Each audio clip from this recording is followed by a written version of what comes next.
Hello everyone, this is part 7 of What If Naruto Was the Hollow God, and I hope you guys enjoy this video and to like, to subscribe, and check out the playlist, to see more comment down below. Now let's start the intro. They call me a god. They call me a god. They call me a god. My name is Seraphile Leviathan. Seraphile introduced herself. It's a pleasure to meet you. Temari and Kankuro shook hands with Seraphile, with Kankuro suddenly feeling much better than before Seraphile walked into the room. He wasn't actually feeling better at all, but he wasn't going to just lie on the bed with a girl like Seraphile in the same room. It would be embarrassing. It's a pleasure to meet you as well, Temari spoke. I'm assuming Daimyo Kayuki sent you. Yes, Seraphile nodded. She explained to me what happened and sent me to help you to return Gaara back to the village, safe and sound. I'm very thankful for that. Temari said again, while bowing her head. The other Sand Shinobi bowed as well. While this was happening, the Leaf Ninja were standing near each other, and looking at Seraphile. Sakura and Sai in curiosity, as they didn't know her or anything about her. Kakashi looked at her with fear in his eyes, and sweat rolling down his face and mask, while Sasuke, being Sasuke, was leering at her. Sasuke decided to open his mouth, even though he shouldn't have done it. Who are you? Sasuke spoke, drawing the attention on himself. Even Kakashi's attention was drawn, and he suddenly got a sense of dread. Why does Kakashi feel so afraid of someone like you? Seraphile looked at Sasuke with raised eyebrows. Someone like me? She questioned. Yes, Sasuke spoke with a smirk. A teenage girl from a backwater country. I doubt that there is anything special about you, and yet, Kakashi seems to be afraid of you. Why is that? Seraphile was offended at being disrespected like this, but most importantly, Sasuke disrespected Kayuki's country, and that is unforgivable in Seraphile's book. She narrowed her eyes, lifted her right arm, while pointing it at the side, much to the confusion of the others in the room. Seraphile swung her arm from left to right, and in that instant, Sasuke was completely covered in ice from top to bottom. He looked like someone has made a real ice sculpture of him. The best thing about the whole technique though, is that fact that besides Sasuke, no one else is encased in ice. In fact, there isn't even a single ice shard or a drop of water anywhere else in the entire room. Jaws of almost everyone in the room dropped on the floor the moment they saw this. The only ones who didn't have their jaws on the floor were Sai and Kakashi, and that's only because Sai was emotionless tool and jaw-dropping is, in a way, showing emotions. Kakashi on the other hand, knew perfectly well what Seraphile can do, and knew that this is nothing. What did why you do? Kankuro stuttered, suddenly getting the feeling that he shouldn't go anywhere near this woman, otherwise, he might have his balls frozen in an instant. The boy, Seraphile spat, not even bothering to say Sasuke's name, insulted me, and then even insulted Kayuki's country. That is unforgivable. As such, he should be happy I didn't kill him in an instant, and only encased him in ice. How dare you do this? Kakashi asked. Do you even know who you just attacked? I know, Seraphile answered with narrowed eyes and dangerous tone of voice. And yet, I don't care. He is an insolent brat and he has gotten what he has deserved. He is an elite leaf ninja, Kakashi said. And a last Uchiha. As such, he deserves everyone's respect. Respect is earned and not given, Kakashi, Seraphile said. That brat hasn't done anything to deserve anyone's respect. As for him being an elite Leaf ninja, well, I guess that means that Leaf has grown considerably weaker in the last few years, if brats like him are considered elite. I remember the stories I heard of the true Leaf elites, like the previous Hokage, like the legendary Sannin, like your own father. Even you and Itachi are the true elite. That brat though, is nothing, and you know that perfectly well, even though you don't want to admit it. Compared to Itachi, he is one big nothing. No one, not even Kakashi, said anything to Seraphile's words. After a minute of silence, Seraphile looked at Temari and asked for an update. Once she was filled in, Seraphile said, well, I can fight against pretty much anyone, but I don't have any skills in tracking. I was hoping that you will have something which will help in tracking down Lord Kazekage and the Akatsuki. She then learned that Kakashi has already sent his ninja hounds to search for the scent, and that they will inform him as soon as they find something. After that, Seraphile was offered a quarters to rest, but she said she will wait for the news in her quarters on the flying ship she came with. Before she left to her quarters, Seraphile was asked by Kakashi to defrost Sasuke, but she refused and left them to do it themselves. It took a while for Sasuke to be liberated from the ice in which he was encased, after which, it took him hours to warm up his body as he was suffering from hypothermia. All the while, he was cursing Seraphile, and swore he will have his revenge on her for what she has done to him. Kakashi and Sai have had restless night next to Sasuke, who kept complaining and ranting about what Seraphile did to him. Sakura on the other hand, was in the other room, so she was able to rest. XXX. Unknown by anyone, Team 7 and Seraphile are not the only visitors of the hidden sand village at that time. Naruto, Sako, Fu and Juvia have also arrived in Suna, and right now, they are in a hotel room, acting as if they are tourists, though they sneaked in without passing through the entrance, which is why no one knows they are there. Naruto was currently lying on the sofa, while Fu, Sako and Juvia were seating on the chairs around the desk. Before they left the land of whirlpools, Naruto has decided to change his outfit, as he has worn it for 3 years, and he thought it was a time for a change. His outfit now consists of a long black Anbu-style pants, with red on the side of his pants, going all the way from the hips, down to the ankles. On his upper body, he wears a red sleeveless hoodie which he wears unzipped on the chest area. He doesn't wear anything under the hoodie, so he is showing his slightly hairy and muscled chest, along with his arms with bulging veins. Naruto's Van Dyke-style beard is all but gone now, replaced with long, full facial beard, resembling a Viking. His golden blonde hair is now much longer, and is tied on the back of his head in a man bun. His sword is still strapped on his red-colored belt on the left side, while his pistols are in gun holsters attached to his thighs. Naruto still has facial markings, but the lower ones are partly covered with his beard. Naruto's new look is enough to give a woman of any age wet dreams for a long time. Juvia and Fu look the same as they did when they arrived in the land of whirlpools with Naruto, but Sako has changed her outfit as well, from what she wore the last time Naruto saw her before his return to the Azuu. Sako's outfit consists of a sarashi around the upper chest and a red hakama with a yellow flame-like pattern at the bottom with black highlights, tied by white strings. Sako's hair is tied up in a high tail at the back. She is also walking barefooted for some reason. Her look is based on Urza Scarlet's clear heart clothing. Naruto will never say it out loud, but in his head, he will admit that Sako is hot as all hell. He will also never admit it, but he is very happy with the fact that all the girls he has run into so far and who accepted to join his cause, are very sexy. This fact though, will eventually give him a lot of trouble when the time comes to restore the Uzumaki clan's royal line, and to choose a girl he likes the most of them all. Then again, Naruto thought in his head while looking at the 3 girls seating around the table. Who says that I only have to choose one? I will be an emperor, I can have as many wives as I want. Of course, convincing them to share me will not be easy, and I will have to be careful not to lose by balls. Hey Naruto. Naruto was pulled out from his thoughts by Sako's voice. He wasn't surprised by her calling him Naruto, as he has found out that several people in Azuu already know his real name. Some of them are the 3 girls in the room, along with Tayuya, Taya, Suzumbachi and Isaribi. No one else in Azuu knows his name, and he has decided to leave it like that for now. Of those who know his real identity, he trusts them all with his life and they are his closest companions and all of them are in debt to him since he has, in one way or another, saved their lives. As such, he knows that they are trustworthy, otherwise, Tayuya, who is his biggest supporter and most trusted friend, wouldn't have revealed to them his real name. Why are we here instead in the Kazekage Tower asking for a meeting with the leaders of the village? Why would we want a meeting with them? Naruto asked back, getting confused look from the 3 girls. Aren't we here to help them retrieve Gaara? Sako asked. Yes, we are, Naruto said. But my plans have changed now that Leaf Ninja along with that woman from the Spring Country are here. We will leave them do the job, if they can, while we will follow them from afar and watch and see what happens. We will help them if it's necessary, but otherwise, we will stay behind and only observe. But why? Juvia asked. Juvia thought that this is a chance for the land of whirlpools to get a debt owed to them by the Sand Village.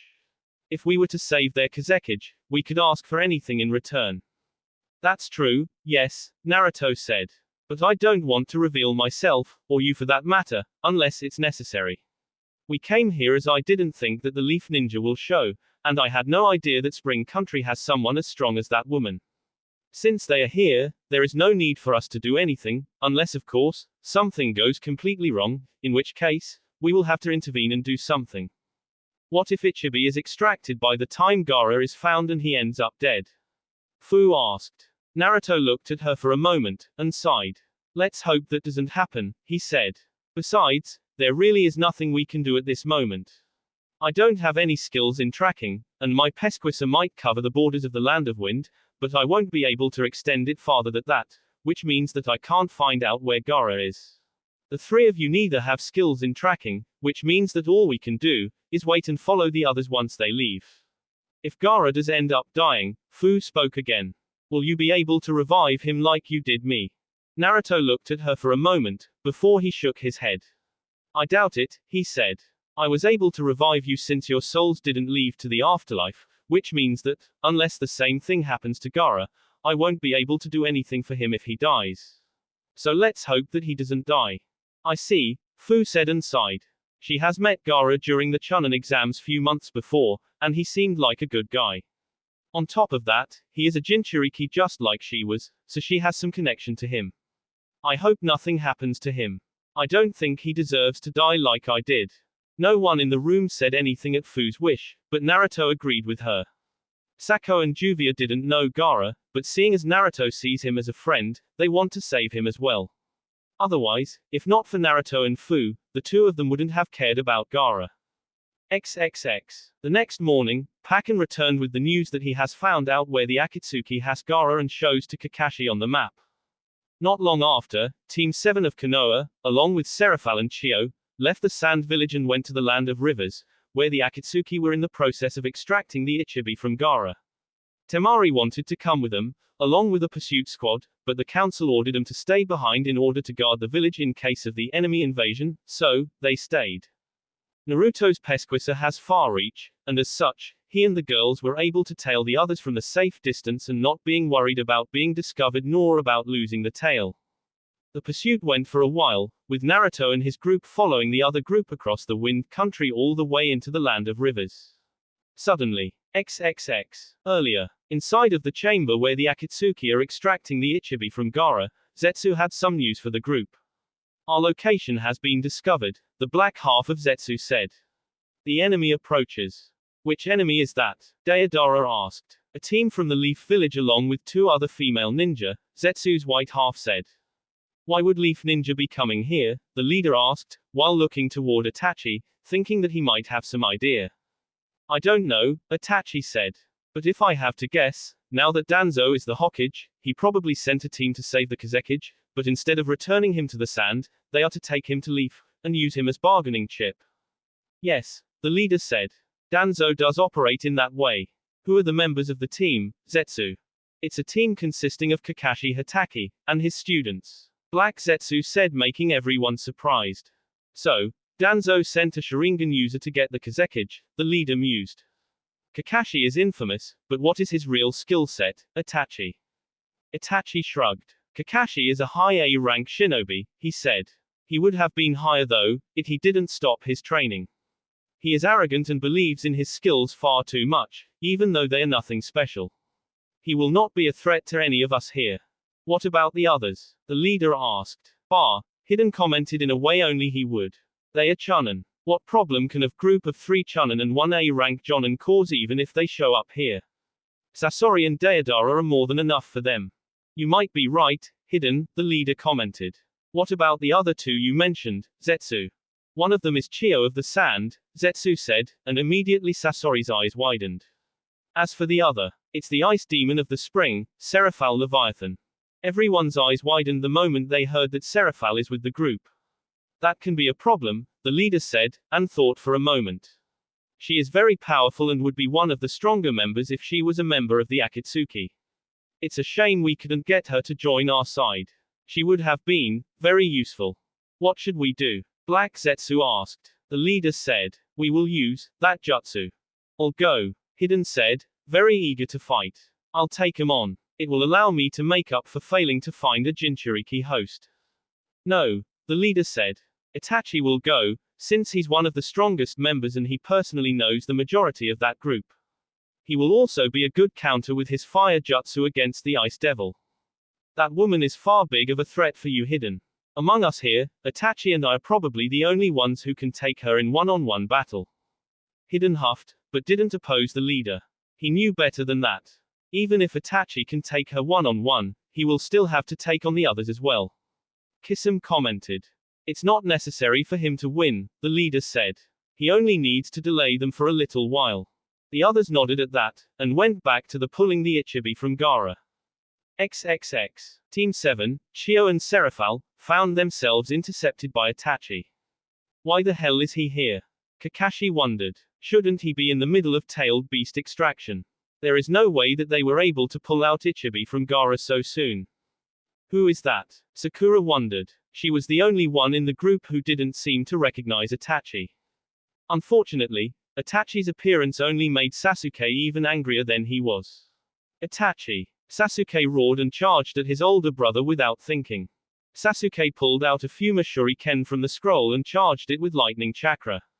Lightning flash! Sasuke yelled, before he sent it flying at Itachi, who dodged it without any trouble, by jumping into the air and above the lighting-covered Fuma Shuriken. Foolish little brother, Itachi said to Sasuke with no emotions in his tone of voice. Even after all these years, you are still not strong enough to fight me. You still lack the hate necessary to fight me. Oh, I have enough hate, Sasuke snarled. I'll show you. Sasuke formed a Chidori on his left arm, but instead of running at Itachi, he pointed the Chidori at him. Chidori sharp spear, Sasuke said, and his Chidori extended like a spear, and pierced though Itachi, who coughed up blood as soon as he was speared. How's that? Sasuke asked with a smirk. Not good enough, Itachi said from where he was standing impaled, before he vanished into a flock of crows, much to Sasuke's shock. What? Sasuke exclaimed. What has he caught me in genjutsu? Sasuke wondered, but before he got his answer, he was kicked in the back of the head by a kick powerful enough to knock him out instantly. Itachi stood over the defeated body of his younger brother, and looked at him with pity in his eyes. You don't have what it takes to kill me, little brother, Itachi said quietly enough so that the others wouldn't hear him. Unfortunately, you are on the path which will only lead to your doom, and not to my defeat at your hands. Itachi sighed, before he looked at the others. Did you really think I would be defeated by Sasuke alone, Kakashi? Itachi asked. It's his greatest desire to kill you for what you've done, Kakashi said, while uncovering his own Sharingan. I cannot stop him from wanting revenge. You understand nothing, Kakashi, Itachi said, and confused everyone in the group, including Seraphile and Chio. As Sasuke is now, he will never be able to defeat me. I gave him years to train, to improve and then come and try to kill me, but all he did was try to acquire the power in the wrong ways.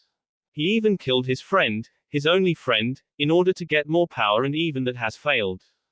Great power comes with great responsibility, Kakashi, and Sasuke has no responsibility. He doesn't have any desires outside of his revenge. He doesn't understand that his thirst for revenge will never make him strong enough to kill me. I should have killed him along with the rest of the clan that night. At least if I did that, he wouldn't have caused Naruto's deaths. An innocent person died because of Sasuke. Not only that, but he has caused a lot of trouble for the Akatsuki with him killing Naruto. I should kill him right now, both to fix my mistake, and so that he won't cause any more problems for the Akatsuki. I won't allow you to kill him, Kakashi said. Also, I want to correct you on one thing. Naruto was not an innocent person. He was the reason for the death of so many people in the Leaf. That is something everyone saw, and understood, which is why he was sentenced to the execution before the day comes and he decides to rebel against the village who has allowed him to live and trained him for so long. How can you even say that? Itachi asked, showing a hint of anger in his voice. You know how Fuinjutsu works. You know perfectly well that Naruto and Kyuubi were two separate beings from the start. I know that, Kakashi said, surprising everyone. I never hated Naruto because I thought he was Kyuubi. I hated him for being born in the first place. This brought everyone to a standstill, as none understood why he said that. Seeing the confusion, Kakashi sighed and explained. Naruto's mother was the previous Jinchuriki, Kakashi said. When the female Jinchuriki gives birth, the seal weakens and there is a possibility that the Biju would escape. And that's exactly what happened that night, Kakashi sneered. Because of Naruto being born, the seal holding Kyuubi and Kushina, weakened to the point that Kyuubi escaped and caused all that death and destruction. Because Naruto was born, so many people have died. Because he was born, Kushina and Minato died. The two people who I looked up to and saw as my parents, died. Do you understand now, Itachi? I always knew Naruto and Kyuubi are separate entities, but the fact remains, that if Naruto wasn't born, all those people would have been alive. If he wasn't born, the only people I considered my family after my father's death, would have been alive. As such, I have always hated Naruto from the day he was born, and even after his death, I still hate him and wish him to suffer in the pits of hell for all eternity. There was complete silence following Kakashi's speech. No one said anything. No one knew what to say. The one thing they all had in common though, all except Sai, who was emotionless, and Sasuke, who is unconscious, were the scowls on their faces, and absolute hate toward Kakashi. Even Sakura could do nothing but hate her sensei for what he just revealed. Sakura could understand that the people hate Naruto if they think that he and Kyuubi are the same entity. They are clueless, and she can understand that, but to know that the two are not the same being, and only hate Naruto because you think his birth is the cause of all the death which happened on that night almost 16 years ago, well, that just shows how bad of a human being Kakashi is, and nothing will change their opinion of Kakashi from now on. Itachi sighed, but looked at Kakashi with hate in his eyes. You are a fool, Kakashi, Itachi said. To think like that about your own sensei's son, is despicable. What the village has done to Fourth's legacy, is so despicable that even if I was a leaf ninja at this point, I would have become missing nin, just so I could get away from the vile people who live in Konoha. Everyone in the group, except Kakashi, were shocked and surprised to hear that Naruto was Fourth Hokage's son, as that is something none of them knew. That was one of the facts which was kept a secret by those who knew, even after Naruto's death, as they didn't want that news to change someone's opinions about Naruto, as that could potentially cause trouble in the end. Itachi then gained a dark look on his face. You have no idea what awaits Leaf Village, Kakashi, Itachi said. You thought that with Naruto's death, there would be no need for Akatsuki to go after Leaf and its ninja, but the fact that you killed Naruto means that you have deprived us of getting our hands on Kyuubi, and the leader is not happy about that. Leaf killing Naruto drew the ire of Akatsuki upon Konoha, and the village along with its inhabitants, will suffer for that. Itachi then fired a very big and powerful fireball at the group of Leaf Ninja, along with Chio and Seraphile. They all scattered around to avoid the powerful fire jutsu, and got ready to fight back. Sai pulled out his scroll, ink and painting brush, and was about to start his attack, before he was suddenly attacked by Itachi from behind and chopped on the back of his neck, which rendered him unconscious. Itachi then jumped away from the ice spear which was thrown at him by Seraphile, and avoided great bodily harm. He then fired another fire attack, at Seraphile, but she froze it midair. The next moment, Seraphile was trapped in a genjutsu. Itachi went after Sakura next, but he was prevented from taking her out by Kakashi, who created Water Dragon, and sent it at Itachi, who was caught by it, and swept into the distance. Kakashi looked at where Itachi was swept away, waiting for him to come back, as he knew that Itachi Uchiha would not be taken out by a simple attack like a Water Dragon. A minute later, and Itachi was still not back, which confused Kakashi, along with Sakura, Chio and Seraphile, who pulled herself out of genjutsu few seconds after she was caught in it. What happened? Sakura asked, as she looked around, her posture tense, as she was waiting to be jumped at by Itachi. Where is he? I don't know, Kakashi said. That attack shouldn't have defeated him. Hell, it shouldn't have even be able to hurt him at all. Then what happened to him? Chio asked. Could he be waiting for us to lower our guard? No, Seraphile said. His chakra vanished in an instant, few seconds after he was swept away. Could he have been a shadow clone all along? Kakashi wondered, knowing that it was possible, though he was not liking a fact that they were all almost taken out by a mere shadow clone. If that was the case, then Itachi is much stronger than anyone in the Leaf Village could hope to handle at that point. Let's go and search for him, Kakashi said. We must know what happened to him, because Itachi I know, would never have been defeated like this. The others agreed, though reluctantly, as they felt that they should continue toward where the Akatsuki is keeping Gaara. XXX. A mile away from the battle place, Naruto was standing in front of Sako, Fu and Juvia. Why did you do that? Sako asked. Naruto was watching in the distance, where Kakashi and the others are heading toward the place where Itachi's body lay, defeated. That wasn't Itachi, Naruto said. He was using some jutsu to control someone's body and make it look like it was him. I got to hand it to him, it is a useful jutsu, since Itachi was able to use most of his powers. It's a perfect jutsu to use if you want to delay someone and if you have humans to spare for the jutsu. That still doesn't explain why you interfered, Sako said. Naruto sighed. Not counting that Seraphile woman, the others wouldn't have been able to defeat him, so I interfered and prevented them from losing time. By now, the Ichibi is probably close to being completely extracted, which means that Gaara is close to dying. The girls nodded. Fu then said, Itachi seemed to have been one of the people from the Leaf who didn't hate you while you were both there. Yes, it would seem so, Naruto said. I'm surprised, since I didn't know that. I always thought that he hated me because he is with the Akatsuki and was after me for the Kyuubi. Do you plan to kill him if you run into him one day? Sako asked. Naruto frowned for a moment. I don't know, he said. I will see what happens when I run into him, if I run into him.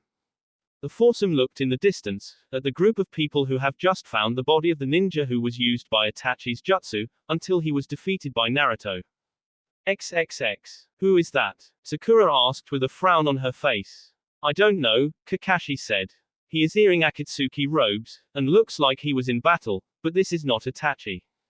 I know that man, Chio said while looking at the corpse. Everyone else, minus Sai and Sasuke, looked at her. Who is he? Kakashi asked. His name is Yura, Chio said. And he is a Jonin from the Sand Village. A Sand Shinobi, Seraphile exclaimed. But why would he be here? I don't know, Chio said. He went missing after Gaara was abducted, while the village was in disarray. Could he have been a spy for the Akatsuki? Seraphile asked. No, shocked Chio gasped out. He was on the council for 4 years. The fireball jutsu was created by the Uchiha clan, Kakashi suddenly said. It was their specialty. That fireball earlier was the real thing. XXX. Somewhere far away on the rocky terrain, the real Itachi opened his eyes. He was seating on the flat rock, with Kisame on another rock right next to him. They were both in the middle of performing the jutsu to extract and seal away the Ichibi, along with the other members of the Akatsuki. I see you are done, Kisame said. That was fast. I though you will last longer. Something's not right, Itachi suddenly said with a big frown on his face. What do you mean? Kisame asked, very curious. There was someone else there, Itachi said. And that someone is who took me out in an instant without me being even able to see them. Are you sure? Kisame asked. Who could have done something like that to you? I mean, yes, the sacrifice only had 30% of your chakra, which means that it couldn't use all the powers you have, but still, to be taken out like that. It's concerning. Yes, it is, Itachi confirmed. I need to inform the leader about this. Itachi then closed his eyes, and his consciousness awoke back in the chamber with the other members of the Akatsuki. We have a problem, Itachi said as soon as he opened his eyes. What's wrong? The leader asked. I'm surprised you were taken out so soon, even with the ice demon there and with the sacrifice being at only 30% of your power. There was someone else there, Itachi said, surprising everyone in the chamber. Someone who took me out in an instant after I was swept away by Kakashi's water dragon jutsu. Are you sure you weren't taken out by that water dragon, and just don't want to admit that you were taken out that easily? Deidara teased Itachi with a smirk on his face. Itachi didn't even acknowledge Deidara and completely ignored him and his insults. Whoever that was, is a threat, Itachi said to the leader. The problem is, I don't even know if they are with the first group on the way here and are only backup, or they are someone else completely different, and after us for a different reason. What makes you think that they are even after us? Sasori asked. For all we know, they could have simply been after you. You are an S-rank missing nin, just like all of us, and have a high bounty on your head. That is a possibility, the leader said. But no matter the reason, they took out Itachi too quickly, and now the team from Leaf might show up here before we can finish the extraction. Do we send someone else to intercept them? Kisame asked. I can go if you want. Pain said nothing. XXX. Chio pulled out an ink and a pen, and started writing a letter. They were clearly stalling for time, she said. Fortunately for us, someone interfered and took out Itachi before we could lose more time.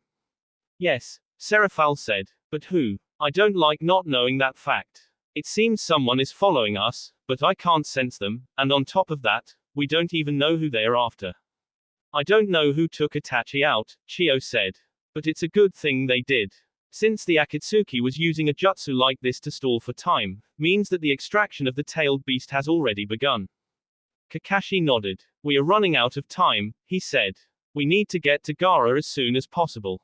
Chio finished her letter, before she released some sort of mechanical bird, which she then used to send the message to the sand village. Let's go and wake up those 2 students of yours first, she said. But we need to get to Gaara before the extraction is completed. If we are not, he will die. XXX. Back in the sand village, they received the message from Chio and heard about Yura being a spy.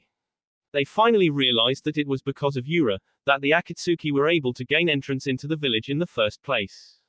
Then they went and argued about Gaara, since some of the council members hoped he will never return in the first place, as they think he is unstable, and as such, should perish. Then they talked about the 3rd Kazekage who was kidnapped like Gaara and killed in the process, his body never recovered. The 3rd's death led to war and death and destruction of many lands, particularly, their own. They can't allow something like that happening again, which is why they are strengthening their borders and why Temari was sent to guard one of the particularly weak spots. XXX. Kiss 'em, Pain called the fishman look-alike. Go, and stop them for a little while. It will be troublesome if they barge in here, and stop the extraction. Use as much chakra as you can spare to hold them back as much as possible. Understood, Kisum said with a smile, before he closed his eyes. Zetsu, Pain called the plant-like being. Go and see if you can find out, who those others coming here, are. I don't want any surprises. Of course, Black Zetsu said, and then he and his white half, also closed their eyes. XXX. Half a day later, a corpse of an unknown man lied at the feet of Seraphile, while she was standing over him with a scowl on her face. The corpse has frozen holes on several places, and looks like it was skewered by a very powerful ice attack, which not only pierced through the target, but was also cold enough to freeze the hole in an instant. Unlike Seraphile, everyone else lied on the ground, either exhausted, like Chio and Sakura, or beaten up, like it was in the case of Kakashi, Sasuke and Sai. Who the hell is this guy? Seraphile asked with a scowl on her face, and with some power in her voice. She was annoyed, and particularly angry at the fact that these fake Akatsuki bastards are showing up to stall them, and prevent the group from saving Gaara. If she fails, and Gaara dies, Kyuki will be disappointed, and Seraphile doesn't want to make Kyuki disappointed as she is a very good friend and an occasional partner. Chio got up, and walked over to next to Kyuki, to look at the corpse. She cast one look at the guy, and frowned. I don't know him, Chio said. He is not from the sand village. Seraphile scowled. How many of these vermin does the Akatsuki have, and plan to send to stall us? She growled in anger, and then the temperature in the area started to decrease, fast. Chio noticed this immediately, and said, calm down, my dear. You don't want to injure those leaf ninja, as they can cause trouble for your country. Seraphile calmed down a little at hearing this, as she didn't want to cause trouble for Kyuki. Let's just continue toward Gaara. I'm sure that we can make it in time and save him. I hope so, Seraphile said. My land's daimyo, Kyuki sees the Kazekage as her friends and she wouldn't want anything to happen to him. The two then went and helped Kakashi, Sai and Sasuke deal with their injuries, before they continued toward the cave where Gaara is being held. XXX. Back in the cave, Kisum and Zetsu informed Pain about what happened. Well, you were right, Kisum said to Pain. That Seraphile woman is strong and knows how to fight, unlike the idiots from the Leaf, who just charge in. What happened? Pain asked. It started okay, I guess, Kisum said. Even though the sacrifice was using only half of my chakra, he still had all of them, except Ice Demon, on the ropes. She didn't fight at first, but when she saw the others can't defeat my sacrifice, she threw some thrice-damned, ice javelins, which pierced through the sacrifice like hot knife through butter, and killed him. Pain exclaimed. Well, I knew she was strong, so I'm not really surprised how that ended up. Even at your full power, I doubt you could have defeated her if she really fought. Thankfully, she didn't fight from the start, and you were able to buy us some time. By the time they get here, it will be too late, especially since there is a barrier at the entrance. Pain then looked at Zetsu, and frowned when he saw a concerned look on his face. What did you find out, Zetsu? Both Zetsus were quiet for a few moments, before White Zetsu sighed and said, "Absolutely nothing." XXX. Team 7 of the Hidden Leaf Village, along with Lady Chio and the Ice Devil, Seraphile Leviathan, arrived in front of the boulder which is at the entrance of the cavern where two of the Akatsuki and Gaara are currently in. "We've finally made it," Sakura said while looking at the entrance. "So, how do we proceed?" "We smash through that barrier," Sasuke huffed. "I doubt that it would be that easy," Chio said, while looking at the paper attacked on the boulder. "The Akatsuki would want this place protected, so the barrier must be pretty strong." "Only one day to find out," Kakashi said, before he sent Water Dragon on the boulder. Sasuke decided to do something as well, and not stand behind, so he sent Lightning Fist, a B-rank lightning jutsu. The two jutsus combined, and hit at the barrier, full force. The hit caused a loud boom, and sent ripples across the boulder, but eventually, it led to nothing, as there wasn't even a small dent on the boulder. "Well, that's one strong barrier," Kakashi commented. "What do we do now?" Seraphile asked. "I mean, I can try one of my more powerful attacks, but if I do that, there will be a lot of damage on the surrounding area, and even you will be caught in the blast. The worst thing is, that even then, I'm unsure that the barrier would be broken." "Before you try anything that might kill us all," Sakura spoke while looking at Seraphile. "We should try and figure out what kind of a barrier this is."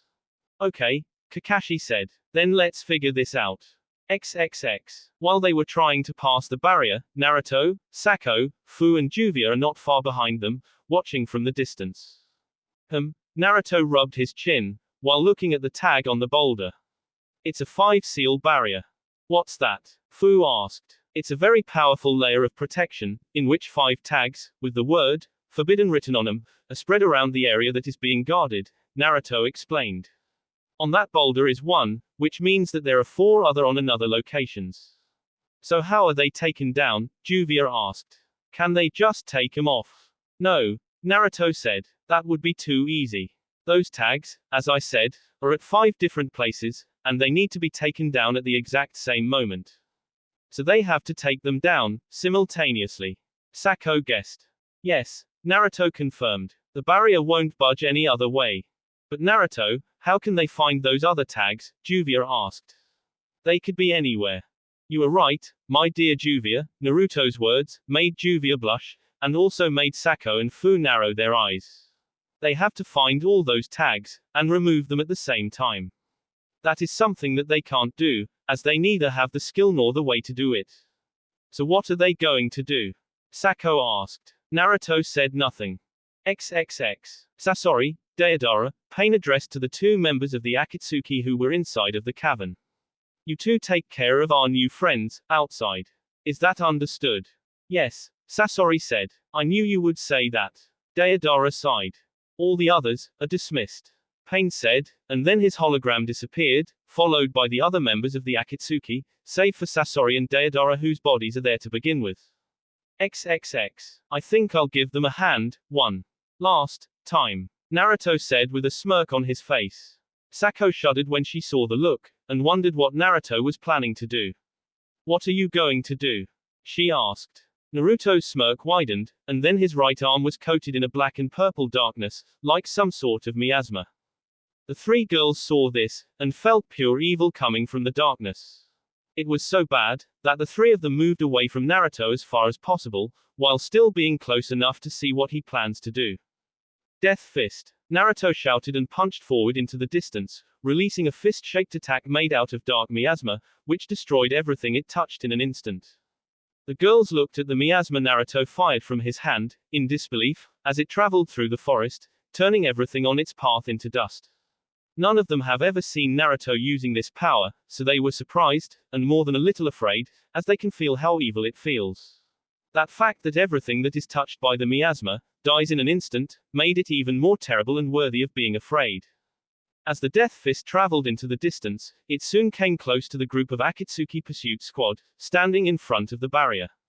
Luckily for them, they noticed something truly evil coming toward them from behind, so all of them jumped far away from it.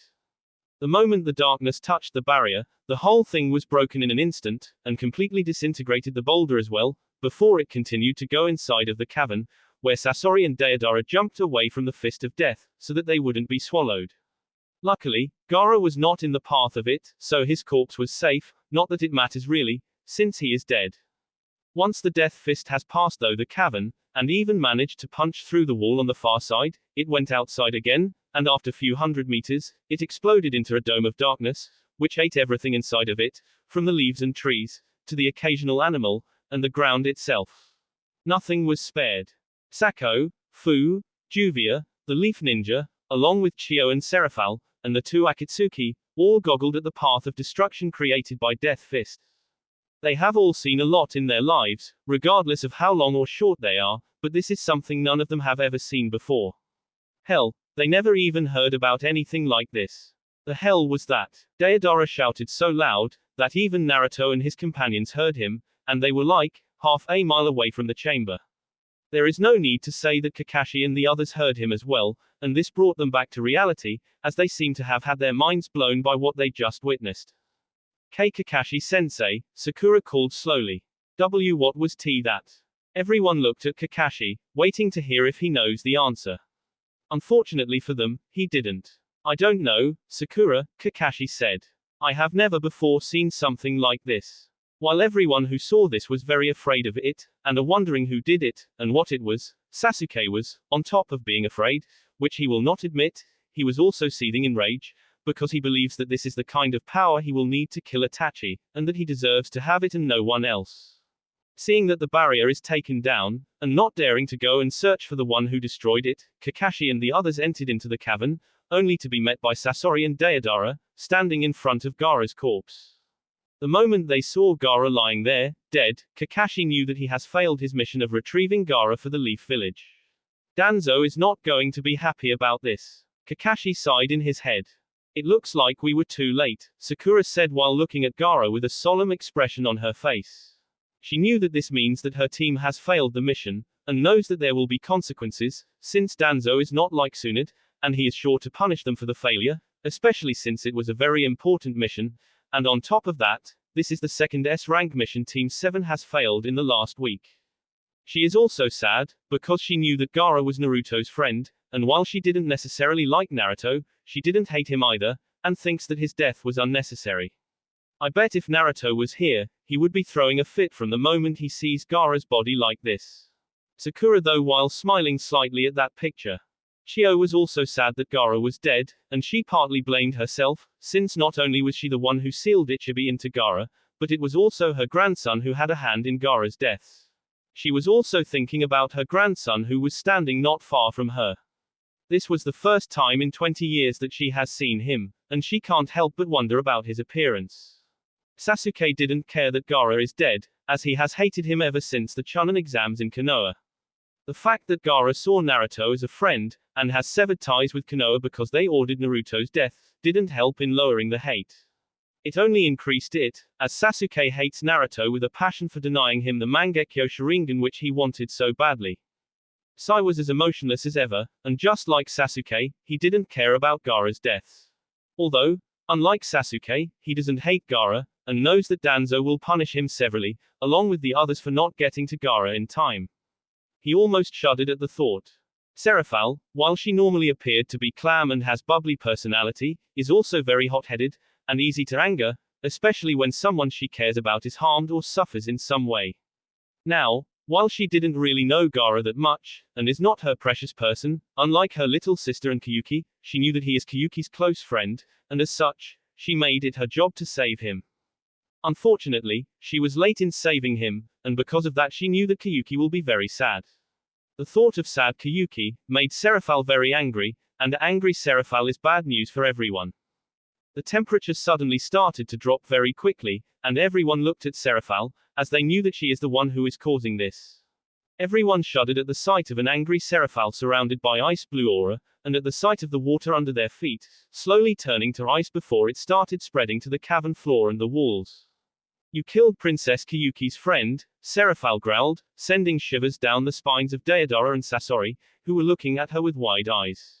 Because of that, I will kill you both. As soon as she said that, her aura increased and suddenly, the whole cavern floor along with the walls and the ceiling were covered in several inches thick ice.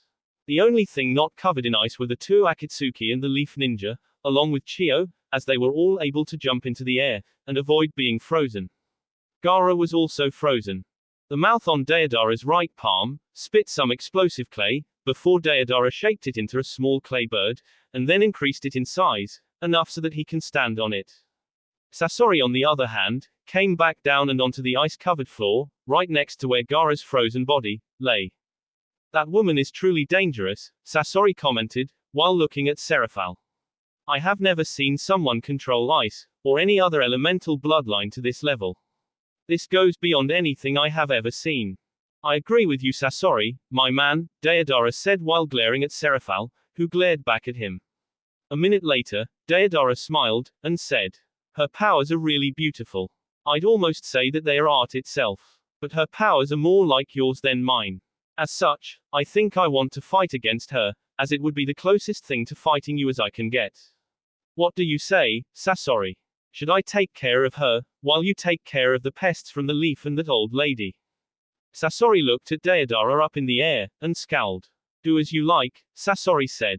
Deodara smiled, before he created small clay spider and dropped it on the floor, not far from where Gaara was.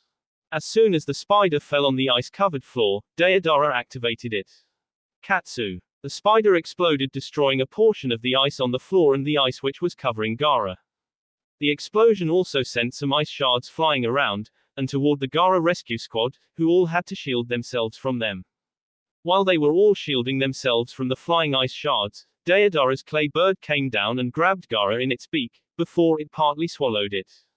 Then, Deodara flew outside of the cavern, while taunting Seraphile, and making her come after him. Seeing this, Seraphile growled, and then looked at the others. His ass is mine, she growled. You take care of that one. She pointed at Sasori, who was patiently waiting. Seraphile turned around and ran after Deodara and Gaara, leaving the others to face off against Sasori. That will be it for this video. If you want more, comment down below, like, subscribe. And see you guys later.